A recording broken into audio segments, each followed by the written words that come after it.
marketing. In today's fast-paced world with ever-shrinking attention spans, your communications need to grab people's attention, and it needs to communicate your message quickly and efficiently. And today we are going to be speaking exactly about how one can do that. I have with me today communications expert, mastermind, extraordinaire wordsmith, Zach Messler.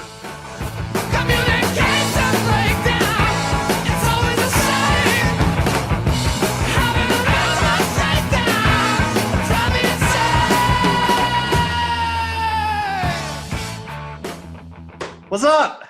Yo, Zach, what's shaking, my man? How are you? Oh, I'm so excited to do this. This is so fun. Awesome, man. I'm so good to have you. Thanks so much for coming on the show. Yeah, thanks for having me. This is great. My pleasure.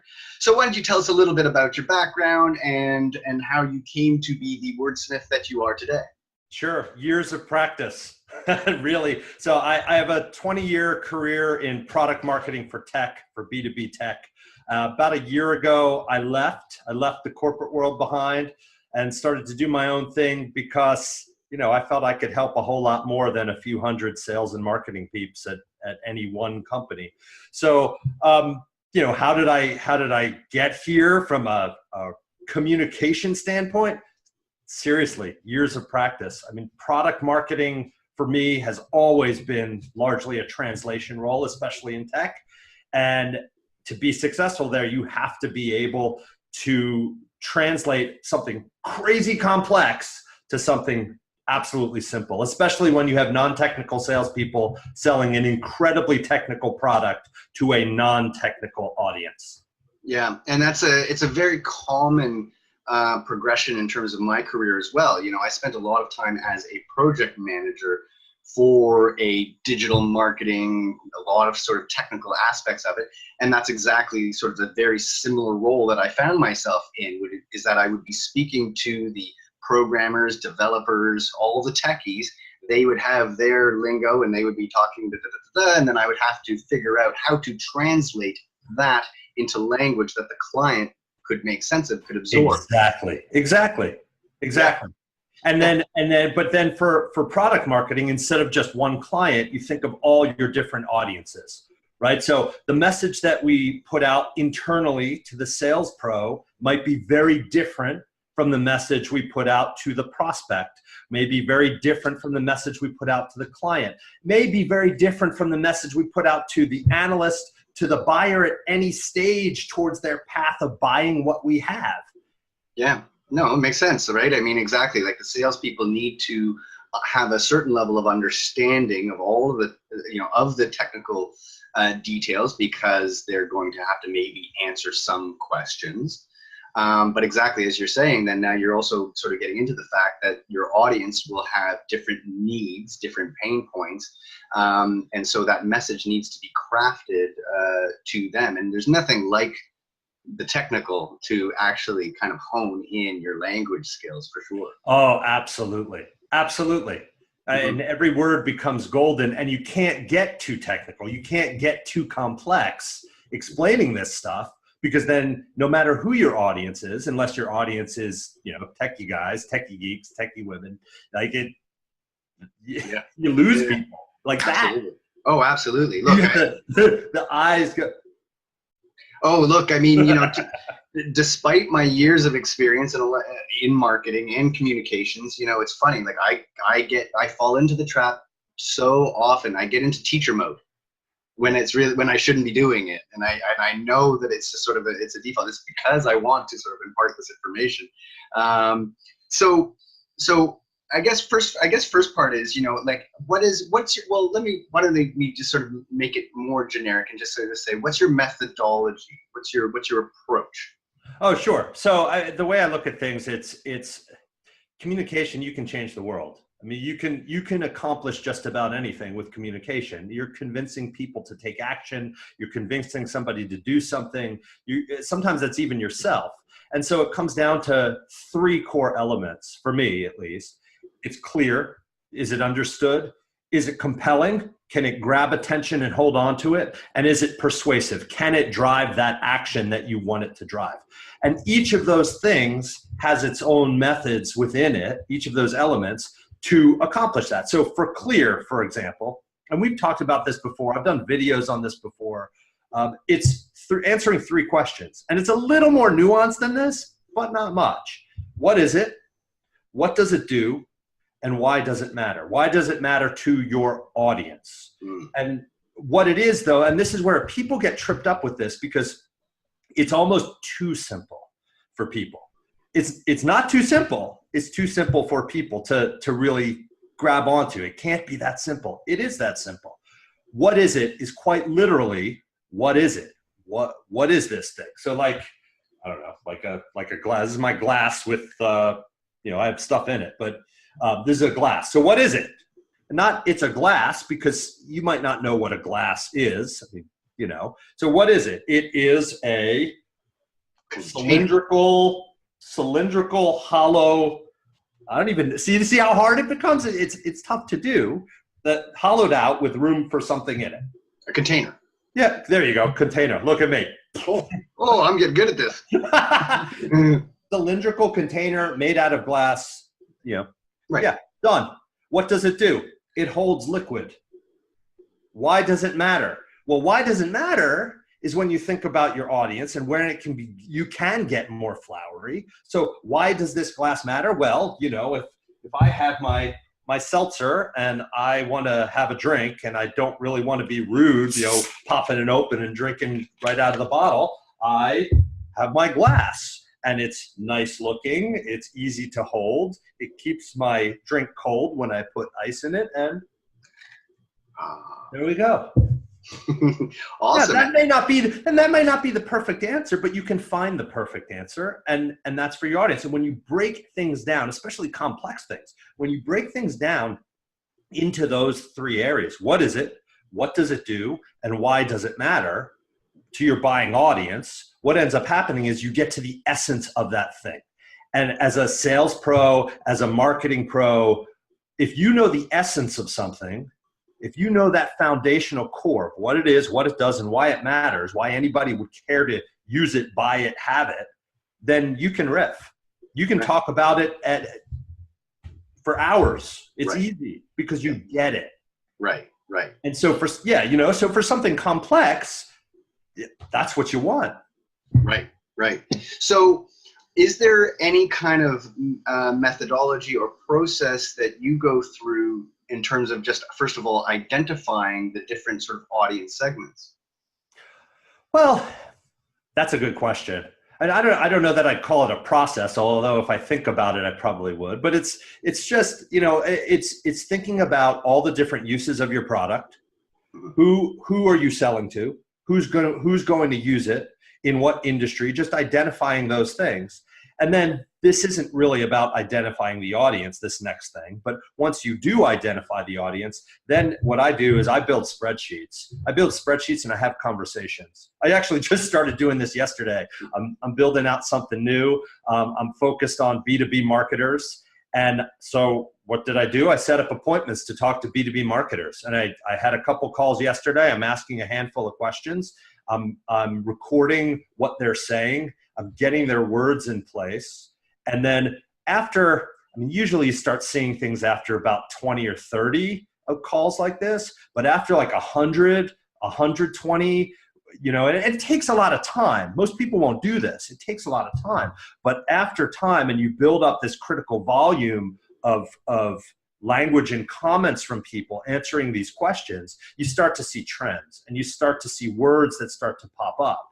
And this is tying into the persuasive piece now. I'm kind of skipping compelling, but this, to me, that's what persuasive is all about. Persuasive is about connecting with your audience. It's having the buyer perspective. Yeah. Some people call it empathy. It's perspective. It's taking the buyer perspective, but it's more than just taking the perspective. It's using those words. It's understanding their language and using those words. So, for example, my little experiment here. I'm interviewing these B2B marketers. I've been a B2B marketer. but I'm taking in this language, and then eventually when I launch whatever it is I'm going to launch, then I will take that language, I'm going to throw it back at my audience. It'll be crafted in a certain way, but and that's how you get to the point. It doesn't have to be a product. It could be anything. It could be your LinkedIn profile, but that's when you get to the point where people start writing back to you or speaking to you and saying, oh my God, it's like you're in my head. Oh my gosh. And you get that trust simply by writing an email. You get trust by just writing, because you're taking their words and throwing it back at them. Right. I mean, it's funny. I mean, then by talking to people, you get to know them. You get to know people, and it just works. Well, it's interesting. It's sort of the written form variation of mirroring, which is a very sort of effective way of communicating, right? And so instead of like when people are having difficulty communicating with themselves in person, right? What you do is you try to go through a practice of mirroring. So it's like before you kind of go back and forth, before you start inserting your own point, you have to kind of say to the other person, so what I heard you say was, and you reflect back what they said to make sure that you understood them correctly. And that helps sort of mitigate miscommunication between people. And it's sort of the same thing, but just in the written format, you're like listening to what people say and then throwing it back at them. And then again, exactly, it creates that. Yeah, for sure. For sure. And I'm using written as an example. It doesn't have to be written. If you're coming up with talk tracks for sales pros, I mean, it's salespeople speak, every salesperson has their own style and they should embrace that.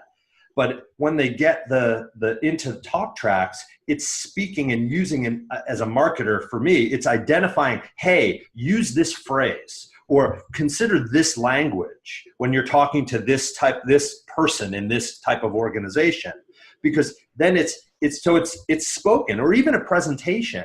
If I'm doing a presentation, if I'm speaking to a group of sales pros, it's going to be a dramatically different presentation than if I'm talking to a bunch of finance executives. It's just going to be different. Yeah, I think the knowing your audience is so important. And sometimes, certainly when, if we're advertising, we're doing some marketing for a business or a product or service that has a very diverse pool of potential clients. Sometimes I'll go through sort of a similar exercise of what I call, persona maps, right? And it's you create these sort of like, fictitious, okay, this is Bobby, and Bobby is in the range of this age and that age, and he has these interests, and this is what he likes, and these are what his needs. And it really boils down to their needs. What are pain points? Right? Oh yeah, for sure. Well, and then one place, you talk about persona mapping, one place where, well, it's funny. I mean, like I said, 20-year career in product marketing, and maybe, and I cut my teeth in the startup. So, I mean, it's tech too. In tech marketing, you work for a lot of companies. This isn't like, this isn't like your dad's career. I can't count on one hand the amount of companies I work for. I mean, it's a lot. And acquisitions and layoffs and all sorts of stuff.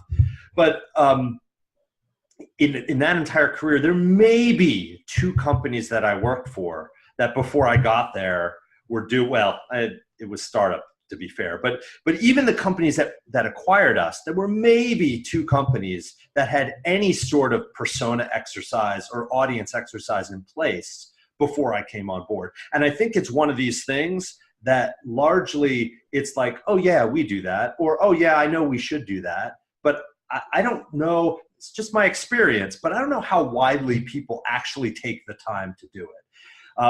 And then when you do it though, getting back to a point I wanted to make, is it's not just professional needs, and people forget that. Yeah. Personal needs.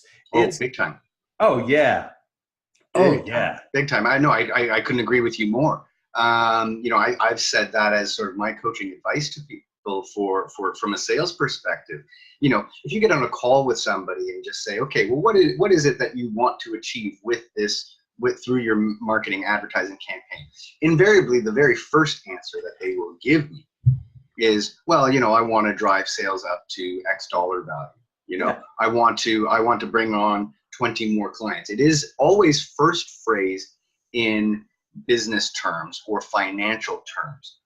But if you take the time to ask more questions, more and more questions, and dig deep, especially if you're speaking to the business owner, their actual pain point is exactly what you're saying. It's something way more personal. It is, you know, I want to have more time to spend with my family. I would like for the, you know, for this, my business to be operating a little more autonomously so that I can spend a little more time traveling. It's almost always something actually personal. And it could be a combination of both. You know, I want more recognition in my workplace. I want a raise. I want a promotion. I want to be this in this company.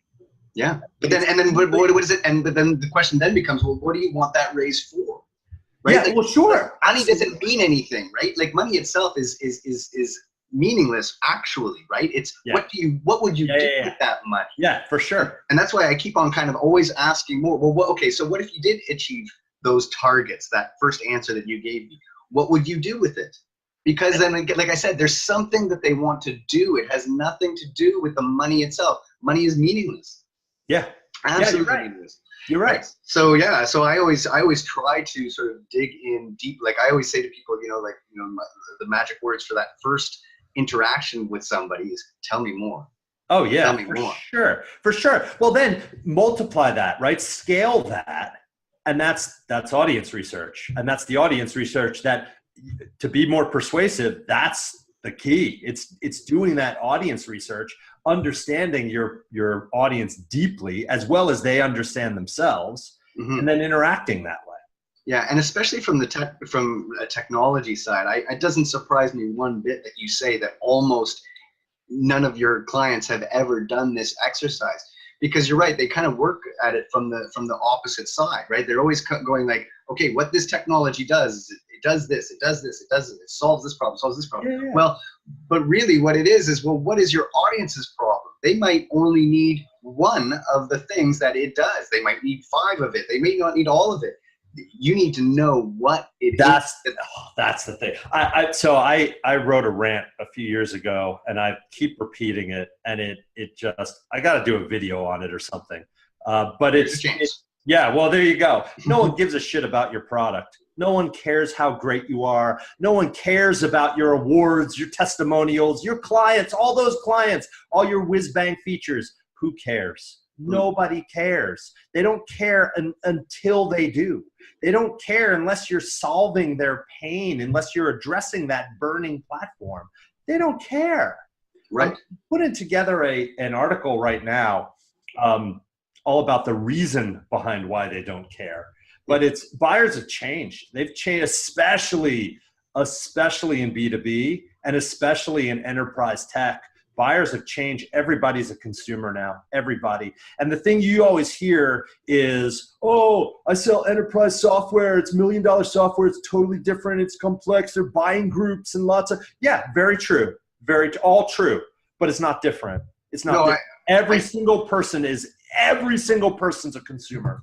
Absolutely. You know what? I couldn't agree with you more. I mean, a great analogy that I would give for that is this, right? Like, let's say like your shoulder is in enormous pain, and you go to the doctor, and he's gonna, ask you a whole bunch of questions, and he's gonna, okay, what happens when I move it like this? Da, da, da, da. But at the end of the day, right? Whatever his solution is, whether it's a cream, okay, I want you to rub this cream on, or I want you to do these exercises and that, right? Do you give a crap about whether it's like whether you really want him to go into the full explanation of it? He's like, and what that's going to do is that's going to extend your muscles right here, and it's going to like fully relax, and then you'll find that your tibia will be a little more like loose on this, right? Like, no, it's just like all you want to know is do this, and then my shoulder's going to stop hurting. That's exactly right. Exactly right.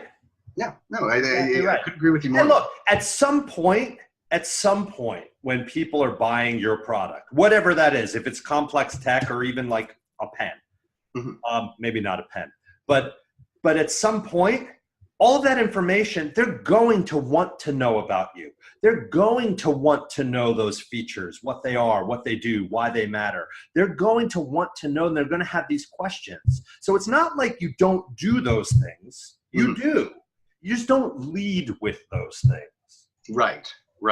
Exactly. That's not, well, exactly. Because at that point, you're right. That's a different stage of the communication. Exactly. The first stage, exactly. You're looking to get them to take the action, what we're talking about.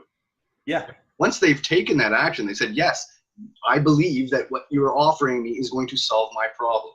And then now you're going into, okay, here's how you use it. Buyer journey, baby. There you go.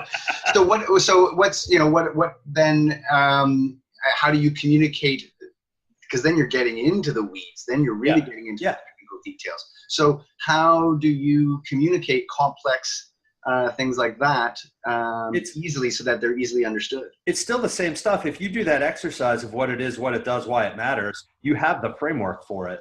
And then you can explain it fairly easily. And if it's tech, if you're getting to a technical audience, look, I'm not technical, but if you're working for a company that's selling enterprise tech, you have technical people, you have solutions engineers, you have people, and it should be a team. It's always a team. The organizations where I've worked, the clients that I have that really truly work the best and get the best result are those that have 3 organizations that work in tandem. We used to call it the 3 legs of the stool. It's product, it's marketing, and it's sales.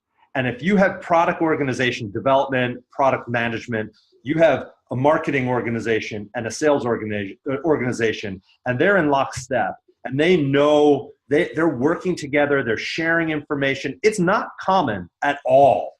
There's always seems to be this friction between marketing and sales. Product is often off on an island, but if you can get them working together, that's where the magic happens, man. And it's really fantastic. So my last corporate gig, I worked for a company that has an application platform. It's tech, it's enterprise software for building business apps very quickly. That's what it is. Yeah. And it's enterprise grade, all this stuff. It's such a complex product, and I could tell you, rattle off some features, and I get how it works at a high level, but you get into a sale and you're deep in, and the prospect is well on their way to buying this, and we're at the point where they want the demo for demo reasons, and they have questions about integrations, and they have questions about how this is going to work when we update this or upgrade that. Well, that's why I have my solutions engineer. Right. So I can lean on my solutions engineer who can answer those questions or can share with me what it means. I can then translate it for the sales pro, and we're good. So there's 2 things that you're touching on there. One is, one thing I would say is that, we're in a bit of a golden age in terms of communicating those complex things, because now, we have the ability to, show on our screen, take a quick little screen video of, okay, you do this, click here, follow that, this is what it is. So you can visually communicate things now very effectively and efficiently. But the other thing that you mentioned there that I think is a little more sort of meta, but pretty important there, right? Is as you mentioned, how traditionally those departments were siloed. And how divided, and everybody kind of, like, sales did their sales, marketing did marketing, right? And I kind of agree with you that, like, now the integration, the need for those departments to combine, because the cycle is so much faster now. Like, you could kind of have that conversation in a much longer sort of time, because, let's say on the marketing department, right? We'd say, okay, we're going to run these ads in these magazines, and then we're going to see how that people respond to that. And that would be, that month's cycle. And then a month later, you do another ad, and then you would come back and compare the results. And you have months to deal with this. Whereas today, I can do split testing on Facebook advertising, and within a week tell you that, between these different, ad sets, these different variations of the visuals, the text, the copy, this is what people are responding to most. And that cycle, that feedback cycle of, oh, okay, this is what seems to be resonating with our audience. Hey, sales guys, this is what our audience is telling us. That cycle is so fast. And also vice versa. Yes. Vice versa, because you think of B2B sales pros. I mean, they're in the field. They're speaking directly with buyers. They're interacting. They're the front lines. If as a marketer, and look, I think product marketing is the center of the universe. But as a product marketer or as any marketer, if you're not tapping into that knowledge, to that intel that your sales force has, you're nuts. You're nuts. Absolutely. I couldn't agree more. Again, it's saying exactly the same thing. Exactly. What if a sales guy says, hey, I just had, 5 calls. And when I mentioned this, when I talked about this, it definitely got some attention. Immediately, me as a marketer, I would be saying, integrate. Let's create a little ad set, or let's create a few variations of some ads and test that out and throw a few bucks at them. Yeah. Because it's just a few bucks. Like, it's not sure what we used exactly. Nothing. So absolutely, like those, like that whole sort of, and really in a way, we're almost talking about sort of agile methodology right now, which is taken over. Like it's just not, you cannot be siloed anymore like that. You're right. Like it's got to, the more that those departments can kind of integrate and communicate with each other, it's hugely important. Well, it's like up and down the stream. I mean, really, it's what it is. Yeah, and it's fast now. It's so fast, and it's so affordable now too. Oh yeah. Right.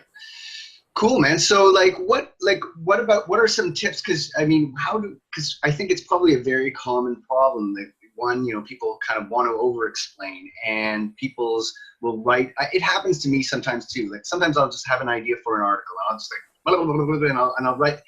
I can write out very quickly.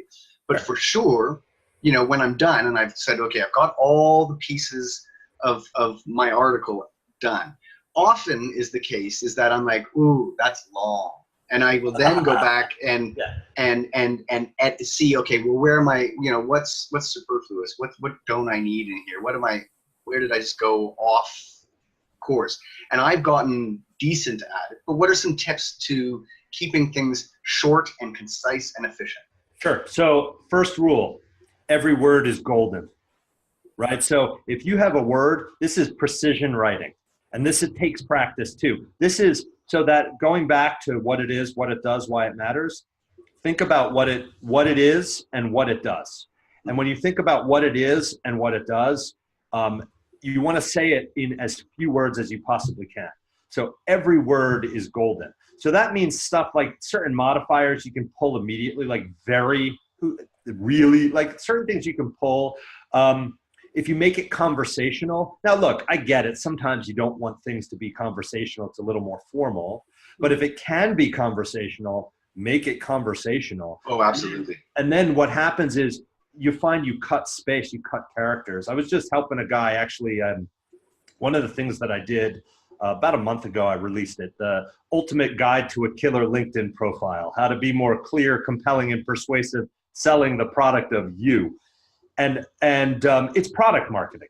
LinkedIn personal branding, it's product marketing where you're the product. Mm-hmm. And I had a guy email me today and he asked me, he said, hey, thanks so much for the guide. I updated my profile. I ran out of space on my summary. Would you take a look at it and let me know what you think? And, I don't have so many email subscribers right now. So I'm like, sure, what the heck? So I look at it. And the first thing I said to him, it's the first thing I said, you can cut so many words on this thing because there are words in here that you don't need to use. And people still feel like they have to be formal. A great example, use versus utilize. That's one of my, I hate that. Utilize. There's one dude that tells me, oh no, Thomas Jackson is his name. Really interesting guy on LinkedIn. So he says, no, utilize has a definite use. No, I don't see it. Just right there. That's cutting characters. It's cutting. Utilize has a very definite utilization. Yeah, there you go. Doesn't it? But it's, you know, so every word is gold, and look at every word in that way. I mean, that's a way to cut stuff. And then it's, as you point out, you don't always need to go so deep. Yeah. If you go too deep, you're going to lose your audience. If you know it's all, this stuff is all intertwined. If you know your audience, you know how deep you have to go. Yeah, and that is my personal process as well. Like I said, I'll just write it out very quickly. I'll just, whatever comes to mind, just to get it out, get the thoughts out. But then you're right. I pretty much go sentence by sentence saying, could that be shorter? Is there an easier, faster, more efficient way for me to say that? And yeah, you know, I mean, I did that, you know, just recently with an article I posted. I had a whole huge block, and for sure it was, you know, there was a section of it that I was just like, this is getting complicated. It was a complicated idea. And immediately, exactly, I was like, well, you know, as much as I wanted to include it, as much as that sort of thought was important to me, I said, you know what, this just takes away from everything else. I'm going to scrap it for another day. Maybe one day I'll get into that, but it just took away from the whole thing. And because again, it's like, you're right. I go for, I want it to be short. I want it to be, otherwise people look at it, they see like this long page of text. And they're like, yeah. 16-minute read. Whoa. No way, man. Yeah, excuse me. That's like 3 pages of a book. Oh my God. Oh my God. It's like, well, so my writing style, my personal voice is very pop, pop, pop, pop, pop. Mm-hmm. And I write largely how I think, and I write largely how I speak. So another way that you can get to this point is, you know, everybody has a phone. Every phone has a recording app. Pull out your phone, record it. Yeah. Then either transcribe it yourself, go to rev.com, or use one of these transcription services. Yep. You know, you can get stuff transcribed really easily. Oh, actually, can I do a shout out? There's a guy I know, Ben Walker, on LinkedIn. He has a transcription company, and they do great work. It's the type of thing, like, you know, this call, right? This Zoom, right? Transcribe it. You have content. You know, absolutely. We have content. Like it's. Oh, absolutely. Oh, I've done that a lot where I've uploaded it to YouTube just for the sake of taking then the transcription from. Yeah, there you go. and then like. Well, yeah, there you go. Yeah. Easy ways to do it. Yeah, man. What about for the spoken word, for speeches or anything like that? Are there any sort of, is it all exactly the exact same principles? Are there any sort of tips? I think it's mostly the same principles. I mean, the thing about speaking that adds a different dimension is your nerves. And your nerves and inflection, because when I'm writing, or when anybody's writing, you're presuming an inflection that may or may not be understood. Yeah. Where if you're speaking, you have that ability to put different understanding in there. I can emphasize certain words and people get it.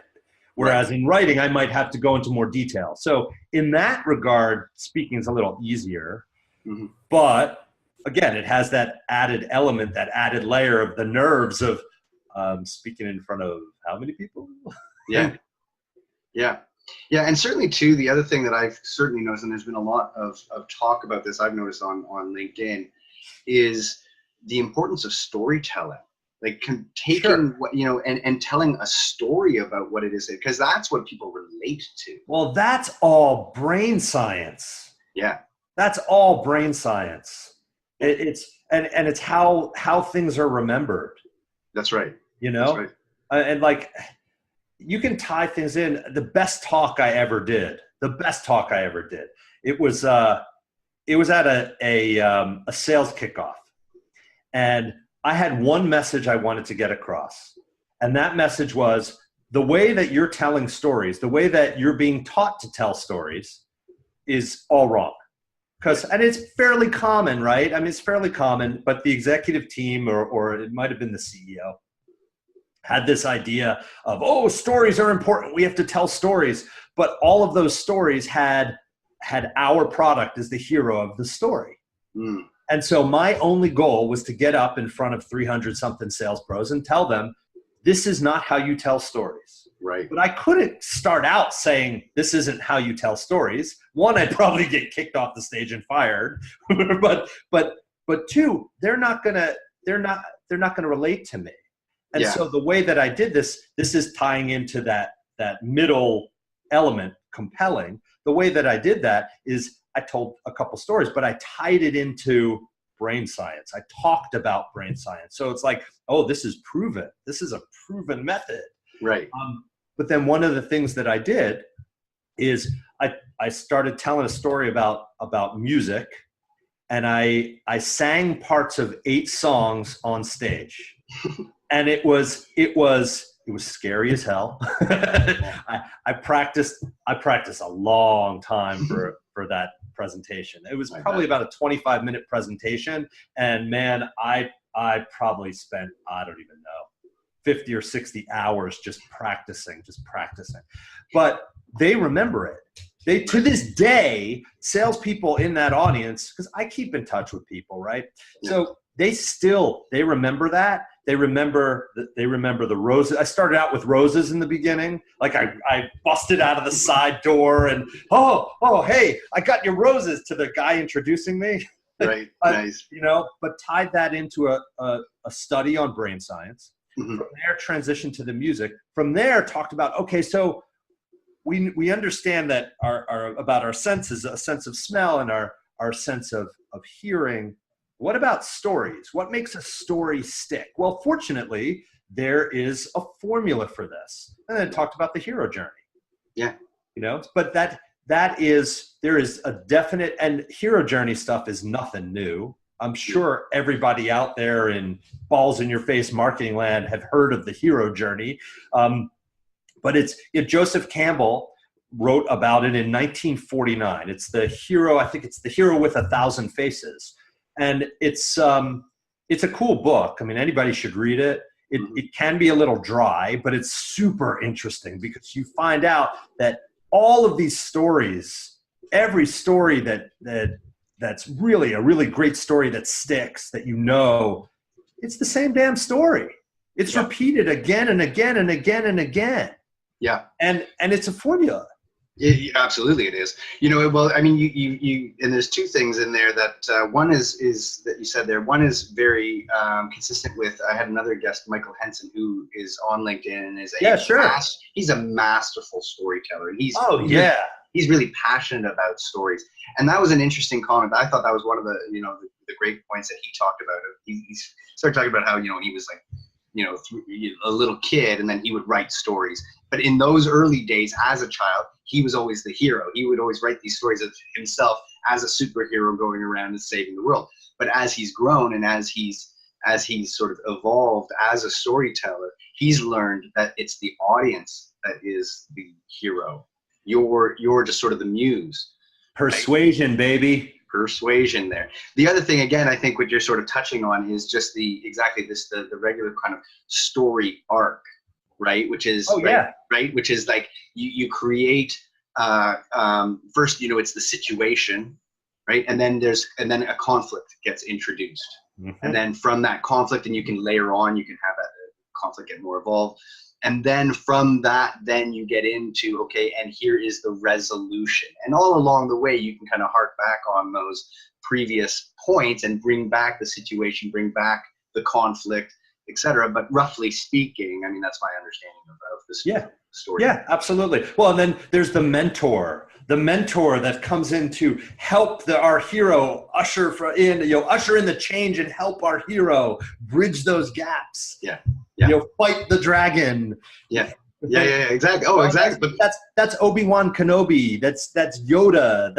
That's Harry Potter. It's the same. Yeah. Exactly. No, you're right that they are the exact like Lord of the Rings. Finding Nemo is a freaking hero journey. It's crazy. No, absolutely. You're right. It is this. It's always this.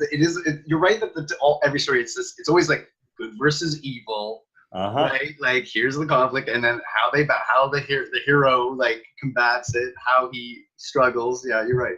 So the coolest thing though was when I found, in prepping for that talk and talking about hero journey, everything, I found a graphic online that talked about the internal hero journey, what's going on in the hero's mind. And it is the buyer journey. I mean, it was remarkable. I'm unaware that I have a problem. you know, I'm living in this ignorant bliss. I'm great. And then something happens and I become aware that I have this challenge or I have this problem or I have something that I have to overcome, but it's really hard. And so I keep going back and forth a bunch of times. Somebody's there, they help me out. They help me get past that first one, but I'm fighting through it. And, you know, but it's amazing when you look at buyer journey, and there are lots of buyer journey maps out there. Even just search buyer journey online, find a bunch of graphics for it. Yeah. But it's amazing how it matches up so beautifully, so perfectly with the hero journey. Yeah. Oh yeah. Amazing. Awesome, man. Any sort of final tips, tricks, strategies for the audience? Well, you know, we didn't really talk too much about compelling. Okay, yeah. When do we get into that then? Yeah. So the thing about standing out, about grabbing attention and holding on to it, is you got to be a little. It's less about creativity. Creativity is important, but it's less about creativity than your own nerves. Than your own nerves about not just about doing something, about, oh, what's this going to do to my brand? Or, oh, this isn't how people in our industry act. It's not gonna go over too well. If you understand your audience, you know what moves them, you understand them deeply enough where you know those professional goals, you know those personal goals, you know how they're going to react to your stuff. It's why some people can, you know, put out, even in support of a business, put out language that's a little salty and others can't. And so anyway, getting back, it's not so much about being compelling, isn't as much about being creative as it is a willingness to try something different and be comfortable with trying something uncomfortable. Interesting. Right. Like and that's like in part also, especially in today's day and age of so much content, you need to grab people's attention somehow. Well, it combine things that people know that are completely diametrically opposed. Like write a cold sales email like Dr. Seuss. You know, something like. Oh, that's a good idea. And it's a little, need a little bit of creativity to think of stuff like that, but don't shoot stuff down. Like some of the greatest ideas, these are the things that people don't think about, or they think, oh, I couldn't do that. If someone's saying I couldn't do that, well, damn, I'm going to do that. Like, yeah, I think I'm going to do a Dr. Zeus thing. So you should totally do it. I think that'll be a lot of fun. You should do it. I did a blog post once where it was the same company that I was talking about before. They're big in the low code space, low code, whatever. And so I did a song parody. I did the low code motion instead of the low code motion. Oh yeah, come on, baby. Yeah. Come on, do the low code motion with me. And then what was wild was I in the blog post I put the YouTube video of Kylie Minogue, and she's doing the locomotion, and then underneath it were the lyrics of the song, and the instructions were press play, and then follow along in the lyrics. And when you got about halfway through, you couldn't not hear low code motion. Interesting. But it was wild. But that's standing out. That's compelling. It's combining things that shouldn't go together. Interesting. It's a cool thing. Solid gold stuff, man. Oh, it's fun. I love this stuff. I love this stuff. I can tell you do, which is great. This is what I aim for. Get some people who know what they're talking about in a certain field and that are passionate about it and share some information. And I think there's a lot of tips that came out of this, man. So I really, really appreciate you coming on the show and sharing your words of wisdom with everybody. Hey, thanks for having me. I really appreciate it, Julian. I've got big